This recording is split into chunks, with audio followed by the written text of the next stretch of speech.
Well, hello there. Welcome to Be Social Simple, episode 12. So glad to have everybody. It's great. I'm so excited. We're on our 12th episode, and my sis is still with me. What's happening? I'm a little concerned that you took too much allergy medicine currently. I haven't taken any yet. I think that pollen's starting to go to your brain. Oh, yeah. It's rough. It's rough here, but we're getting through it. But I'm glad to have this show. Today's topic is excellent, talking about podcasts and the benefits, some tips. How do you start one? What do you need to think of? Where's the value? Great topic for our audience, for anyone who is thinking of having a podcast or already has one and just would like some insights on what we've gone through as a company in building podcasts. So great topic, sis. Bring it on. Like you said, we have experience as a company.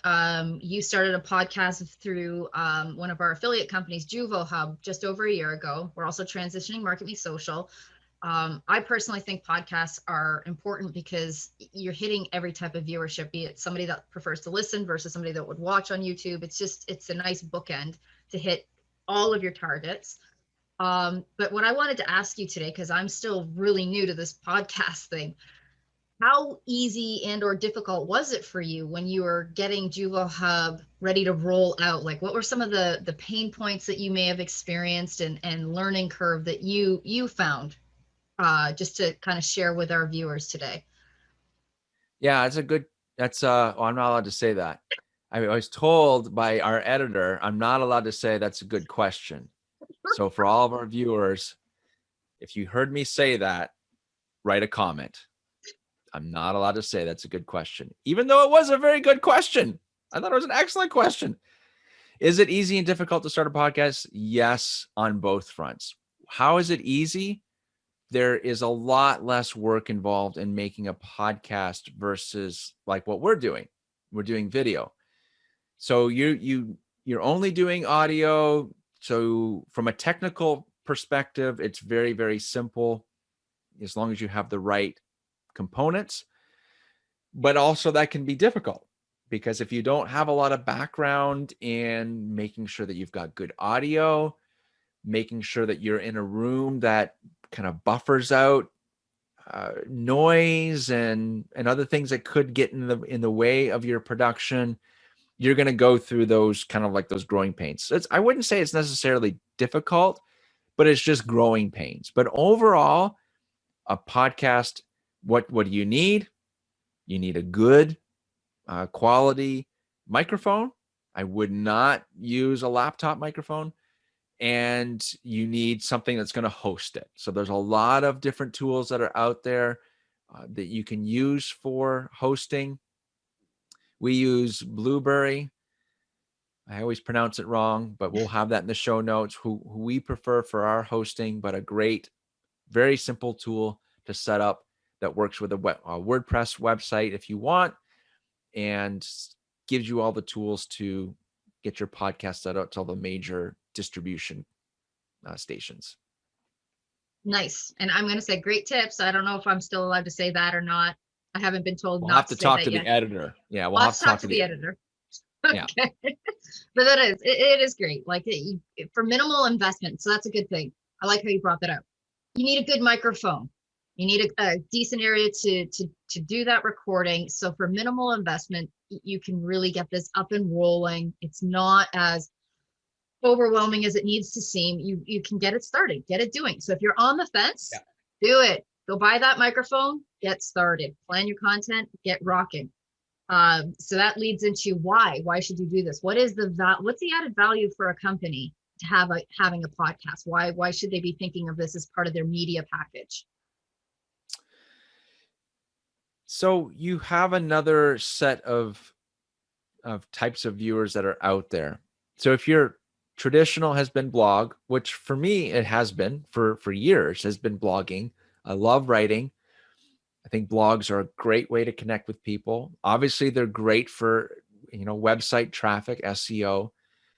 But podcasts, Google is really starting to recognize those also and they're starting to register them uniquely in search.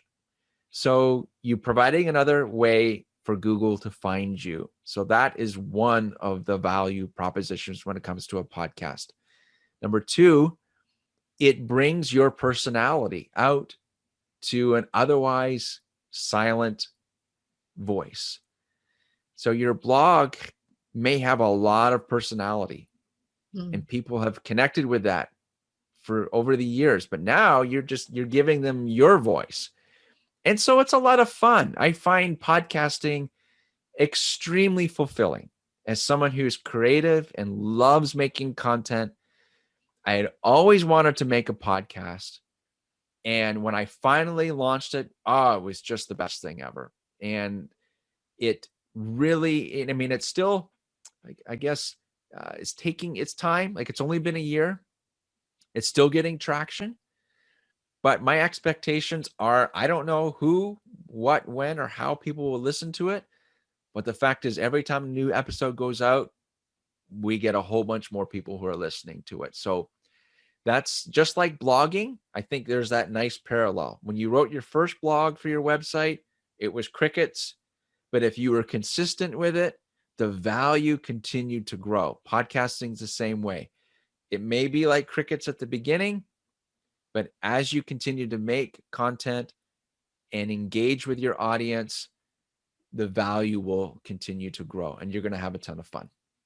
Yeah, I love that. I love what you said. You as a blog writer, your readers don't get to hear your voice.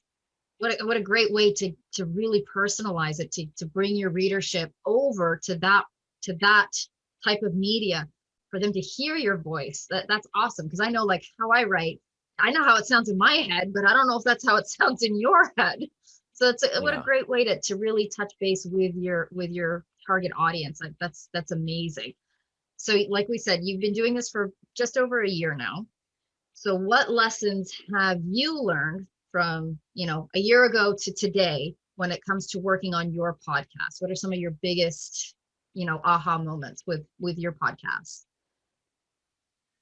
So there was two different types of podcasts I've heard out there. There are some that only it's just them. They don't have any guests.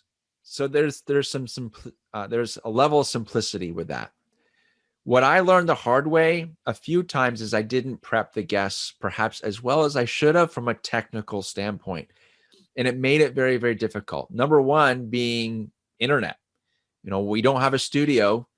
We're using something like Zoom to record the session, and the internet starts acting up. Well, what do you do in that case? So I learned the hard way to make sure that I've kind of outlined that for any guests that we have on the show to go through that technical walkthrough. Let's check the microphone. Let's check, are your devices turned off so we can have as little interruptions as possible, or be okay with interruptions. Like, you have to make the decision. Like, I'm not so strict about it. It's like, you know what? I don't care if your dog barks. My dog is sleeping at my feet right now. He might bark. But that's the world that we live in right now. So set your own expectations, and set the expectations for your guests too. Especially as the host, you have to take the time to make sure your guest is calm, and that this is going to be fun. And I guess the other lesson that I learned at first, I felt I was going a little bit too scripted when I first started the podcast. And now I have a co-host. He's been on with me for quite some time now, Mark Howell. And that was a great addition to the show. And we both know each other well enough that we don't need to be scripted. So as much as possible, understand what your energy is going to be for the podcast. Like, what are you trying to portray? And know that if you need to make edits, it's okay. Like, you don't have to start all over again. Just do something. Like, one of the things that we do when our guest is like, oh boy, I just totally messed that up. I'm like, it's okay. It's okay.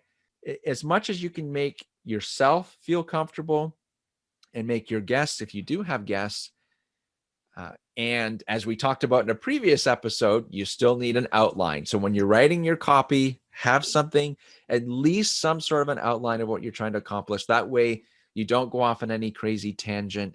You're sticking to somewhat of a format, some questions that are going to be asked, and that makes everybody feel comfortable. Because if you ask a question, I remember one time we asked a random question of the guest and they didn't know how to answer it.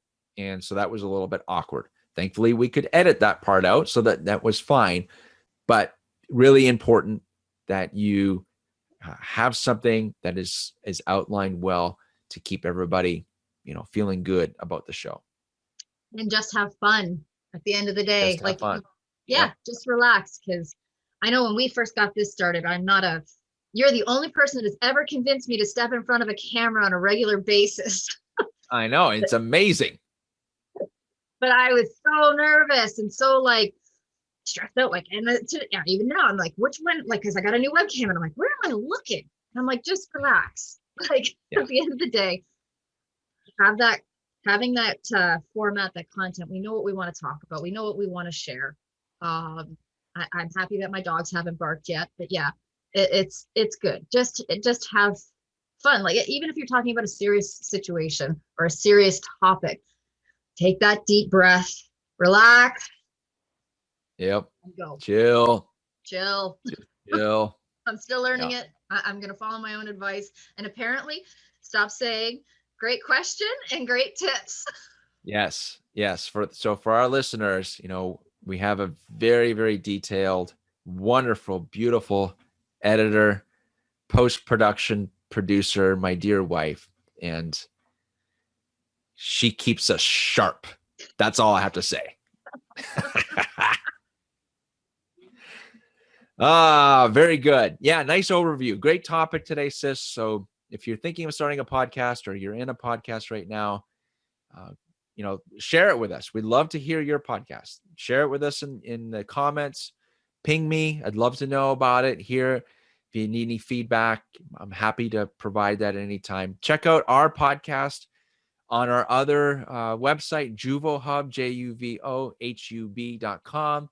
It's a property management education podcast.